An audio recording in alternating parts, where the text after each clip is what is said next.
Praise the lord. Holy spirit is the god. Part 4. మనలో చాలామందికి పరిశుద్ధాత్మదేవుడు తనలో ఉన్నాడని ఎలా తెలుస్తుంది? ఎప్పుడైతే యేసుక్రీస్తు రక్తంలో కడగబడ్డామో అప్పుడు పరిశుద్ధాత్మదేవుడు మనలో ఉంటాడు. కానీ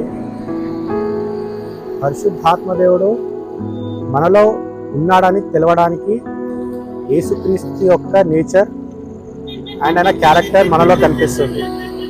and peace in the love మనలో కనిపిస్తుంది. ఎవరేం తప్పు చేసినా వాళ్ళని క్షమించే గుణం కనిపిస్తుంది. వాక్యం నందు ఆసక్తి కనిపిస్తుంది. మనం ఎలాంటి సిచ్యువేషన్లో ఉన్నా మనలో పీస్ అనేది ఉంటుంది. ఆ సిచ్యువేషన్ నుండి ఆయన మనల్ని బయటపడడానికి గైడ్ చేస్తుంటాడు. అకార్డింగ్ టు గలతియన్స్ 5:22 ఈ 7 సైన్ ఏవైతే ఉన్నాయో పరిశుద్ధాత్మదేవుడు మనలో ఉన్నట్టే.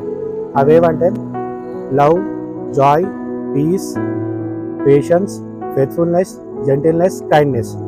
ఈ 7 లక్షణాలు ఎవరి లోపల అయితే ఉంటాయో పరిశుద్ధాత్మదేవుడు వాళ్ళలో ఉన్నట్టే.